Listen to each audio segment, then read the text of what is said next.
ఆ death mystery పైన అనేక ఆరోపణలు, సంచలనమైనటువంటి ఆరోపణలు చేసుకొచ్చారు అజయ్ బాబు. ఎంతలా అంటే పలువురు పేర్లు కూడా ప్రస్తావిస్తూ వీళ్ళే చంపారనే అనుమానం కూడా ఉందంటూ ఆయన మాట్లాడుకొచ్చారు. ఇలా అజయ్ బాబు, ప్రవీణ్ పగడాల మరణం తర్వాత ఒక హాట్ టాపిక్గా మారారు. సంచలన ఆరోపణలు, సంచలనమైనటువంటి అనుమానాలు, అనేక సందేహాలు, ఎన్నో ప్రశ్నలు ఉత్పన్నం చేస్తూ అజయ్ బాబు అనే వ్యక్తి పాస్టర్ ప్రవీణ్ పగడాల మరణం తర్వాత ఒకసారిగా సెంటర్ ఆఫ్ అట్రాక్షన్గా మారు. అయితే ఆయన మిస్సింగ్ ఇప్పుడు పెద్ద ఎత్తున కలకలం రేపుతోంది. ఇంట్లో నుంచి గుర్తు తెలియని వ్యక్తులు తీసుకెళ్లినట్టుగా తెలుస్తోంది. పోలీసులు అని చెప్పి అజయ్ బాబుని ఆ దుండగులు తీసుకెళ్లారు. అయితే అజయ్ బాబుని పోలీసులు తీసుకెళ్లలేదని పోలీసులు చెప్తున్నారు. మేము ఎప్పుడు కూడా అజయ్ని తీసుకెళ్లలేదు, అజయ్ని టచ్ చేయలేదని చెప్తున్నారు. కానీ పాస్టర్ ప్రవీణ్ మరణం తర్వాత అజయ్ బాబు అనేక మంది పైన ఆరోపణలు చేశారు. కరుణాకర్ సుగుణ పైన అనుమానం వ్యక్తం చేశారు. ఆయనే చంపేసి ఉంటారు ప్రవీణ్ అంటూ కూడా ఆయన అనుమానం వ్యక్తం చేశారు.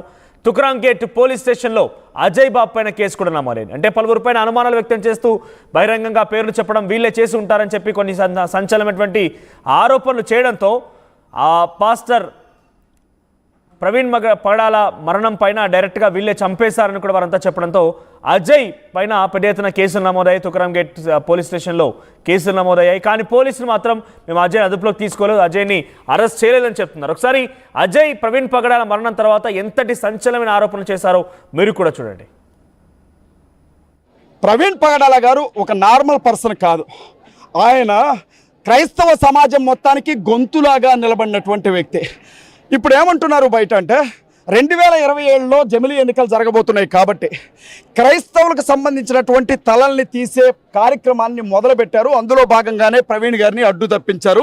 తర్వాత చాలా తలలు ఎగుస్తాయని బయట అంటున్నారు. డైరెక్ట్గా ఫేస్బుక్లో మెసేజ్ పెడుతున్నారు, నెక్స్ట్ అజయ్ గాడే అని. అందరూ బీజేపీ లీడర్స్ నెక్స్ట్ అజయ్ గాడే అని నా గురించి మెసేజ్లు పెడుతున్నారు. చావుకు నేను భయపడిన అది పెద్ద విషయం కాదు. నాకు సెక్యూరిటీ ఇవ్వమని కూడా పోలీసులను అడిగినాం. ప్రవీణ్ పగడాల గారు ఒక నార్మల్ పర్సన్ కాదు. ఆయన క్రైస్తవ సమాజం మొత్తానికి గొంతులాగా నిలబడినటువంటి వ్యక్తి. ఇప్పుడు ఏమంటున్నారు బయట అంటే 2020 రైట్, ఇది అజయ్ చెప్తున్న మాట, అజయ్ బాబు చెప్తున్న మాట. ఎవరో తనని చంపాలని టార్గెట్ చేస్తున్నారన్నట్టుగా ఫేస్బుక్లో పోస్ట్ పెడుతున్నారంటున్నారు. సో నేను వాటికి భయపడను అంటే ఇక్కడ ఆయన చేసిన ఆరోపణలు కూడా దేంట్లో మనం నిజమని చెప్పలేం.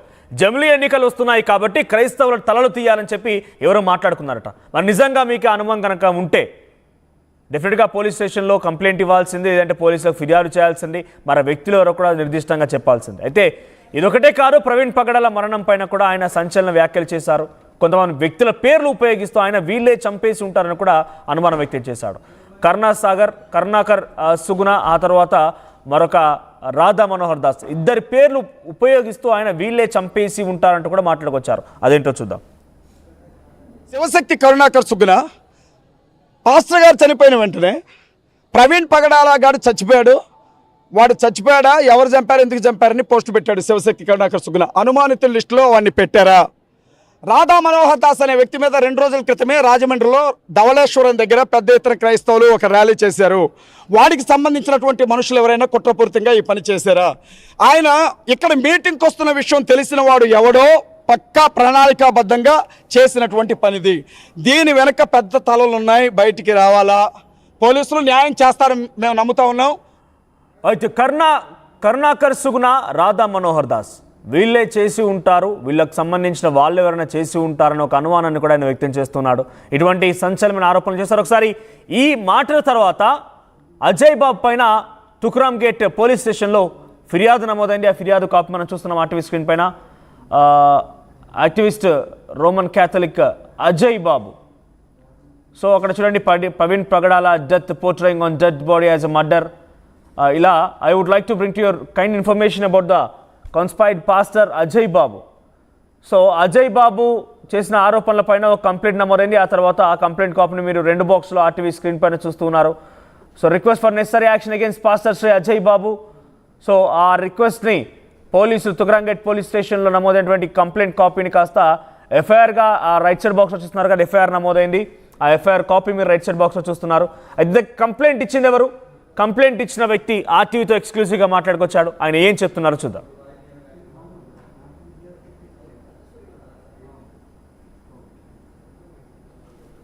నేను Arogyaswamy Joseph, Secunderabad Tukaram gate police స్టేషన్లో పాస్టర్ అజయ్ బాబు గారి పైన కంప్లైంట్ ఇవ్వడం జరిగింది. ఎందుకంటే ఆయన తరచూ హిందూ మతాలను, హిందూ దేవదేవతలను ఇంకా హిందూ గ్రంథాలను తప్పుబట్టిస్తూ, తప్పుదారు పట్టిస్తూ ఎప్పుడు హిందూ మతం పైన విషం చిమ్మే అతన్ని కొత్తగా అతను యేసు ప్రభు విగ్రహాన్ని కూడా పలగొడతా, మరియమాత విగ్రహాన్ని కూడా పలగొడతా అని చెప్పి స్టేట్మెంట్ ఇవ్వడం జరిగింది ఒక ఛానల్లో. దాంతోపాటు అతను పాస్టర్ ప్రవీణ్ పగడాల గారు ఎవరైతే మరణించారో ఆ మరణాన్ని ఓ మర్డర్గా చిత్రీకరించి ఇది ఘటన కాదు, ఇది మర్డర్ అని చెప్పి అక్కడ వెళ్ళి సిబ్బందులను చాలా హడావుడి చేసి పక్కదోవ పట్టించారు. అందుకే ఒక కంప్లైంట్ ఇచ్చాను. Thank you. మేము కోరుకునేది ఏంటంటే చట్టం తన పని ఖచ్చితంగా చేస్తుంది. ఇలాంటి నిందితులను శిక్షించే బాధ్యత చట్టాన్ని, అందుకోసం చట్టాన్ని ఆచరించాను. Thank you. జై హింద్. ఇది ఆ ఫిర్యాదు ఇచ్చినటువంటి ఫిర్యాదుదారుడు మాట్లాడుతున్న మాటలు. అక్కడ జరిగిన మరణాన్ని ఏకంగా మత సామరస్యాలు సృష్టించే విధంగా ఇష్టానుసారంగా మాట్లాడుతున్నారు, దాన్ని తప్పుగా భావిస్తూ తప్పుగా చిత్రీకరించే ప్రయత్నం చేస్తున్నారని చెప్పి ఆయన కంప్లైంట్ ఇవ్వడం జరిగింది. ఆ కంప్లైంట్ ఆధారితంగా అజయ్ బాబు పైన కేసు కూడా నమోదైంది. అయితే ప్రజెంట్ ఈరోజు ఆయన మిస్సింగ్ గార్డ్ అనేది చాలా పెద్ద ఎత్తున కలకలం రేపుతోంది.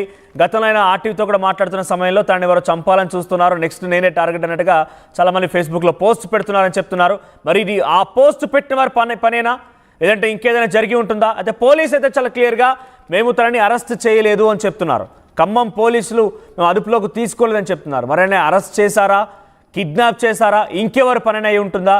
ఇంట్లో ఉన్నటువంటి వ్యక్తిని బయటికి తీసుకెళ్లారు. మొత్తం మీద అయితే దీనిపైన పెద్ద ఎత్తున ఆందోళన కలిగిస్తోంది. మా ప్రతినిధి పెట్రిషా అందుబాటులో ఉన్న. పెట్రిషా, ఏంటి తన బంధువులు లేకపోతే తన ఇంట్లో సభ్యులు ఇతర వాళ్ళు ఏం చెప్తున్నారు? అసలు అజయ్ బాబు పైన ఇంత పెద్ద ఎత్తున ఒక స్కెచ్ వేసి తనని తీసుకెళ్లాల్సిన అవసరం ఏమొచ్చింది? అది నిజంగా పోలీసులు కాదు అని పోలీసులు నిర్ధారిస్తున్నారు. డెఫినెట్గా ఖమ్మం పరిధిలో తనకు సంబంధించి తీసుకెళ్లారన్నప్పుడు డెఫినెట్గా వేరే ఒక తుకరాం గేట్ పోలీసులు వెళ్ళినా లేకపోతే ఇంకెవరైనా వెళ్ళినా కూడా స్థానికంగా పోలీసులకు సమాచారం ఇవ్వాల్సిందే, వారి దగ్గర నుంచి సమాచారం రాబట్టాల్సిందే.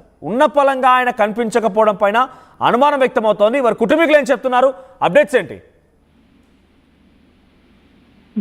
పాస్టర్ అజయ్ బాబు ప్రస్తుతం అరెస్ట్ అయ్యాడా అంటే పోలీసులు అదుపులోకి తీసుకున్నారు అనేది అనేక విషయాలు బయటికి రావాల్సి ఉంది. ఎందుకంటే ఒకవైపు ఉప్పల్ పోలీసులు అదుపులోకి ఉంటారంటూ కూడా అజయ్ బాబు అయితే అనేక సార్లు నా మీద ఉప్పల్ పోలీస్ స్టేషన్ లో కేసు నమోదయ్యి ఉంటదంటూ కూడా అతను చెప్తున్నారు. మరోవైపు పాస్టర్ ప్రవీణ్ చనిపోవడం కింద ఇది మర్డర్, ప్రీ ప్లాన్డ్ మర్డర్ అంటూ కూడా పోస్ట్ మార్టం దగ్గరికి వెళ్ళి హల్చల్ చేయడం, ఆ తర్వాత ఉధృత వాతావరణం క్రియేట్ చేయడం, పలు మీడియా ఛానల్లో కమ్యూనల్ ఇష్యూస్ వచ్చేలాగా మాట్లాడడం, మరోవైపు క్రైస్తవ కమ్యూనిటీ నుంచి బైబిల్ గురించి అనేక సార్లు బైబిల్ గురించి కానీ డిబేట్ లో పాల్గొంటున్నాను. ఒకవైపు అజయ్ బాబు ఇంటికి కొంతమంది పోలీసులు వెళ్లారు, తీసుకెళ్లారంటూ కూడా వాళ్ళ వైపు లలిత అయితే చెప్పుకుంటూ వస్తుంది. మఫ్టీలో కొంతమంది వచ్చారు, స్పెషల్ టీం వాళ్ళు వచ్చారు, ఎటువంటి నోటీసులు ఇవ్వకుండా, ఒక్క నిమిషం ఉండకుండా, టైం ఇవ్వకుండా హుటాహుటిగా తీసుకొని వెళ్ళిపోయారు. ఎందుకు తీసుకొని వెళ్ళిపోయారు, అసలు ఎందుకని నోటీసులు జారీ చేయలేరు,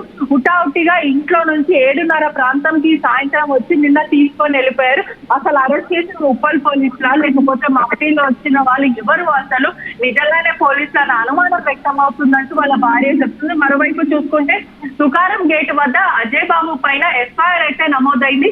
ప్రధానంగా చూసుకుంటే మొన్నటి వరకు కూడా హిందువుల మీద దుర్భాషలు ఆడడం, అదే కాకుండా 196 కింద బిఎన్ఎస్ కింద కేసు నమోదవ్వడం, 299 కింద కేసు నమోదవ్వడం, ప్రధానంగా దుర్భాషలు ఆడడం, హిందువుల మీద కమ్యూనల్ ఇష్యూస్ తెరపైకి తీసుకురావడం అంటూ కూడా పూర్తిగా జోసెఫ్ అనే వ్యక్తి కంప్లైంట్ ఇచ్చాడు. హిందువుల మనోభావాలు దెబ్బతీసేలాగా ప్రవర్తిస్తున్నాడు. ఒకవైపు హత్యకి కారణం హిందువులే అంటూ బహిరంగ మాట్లాడుకుంటూ వస్తున్నాడు.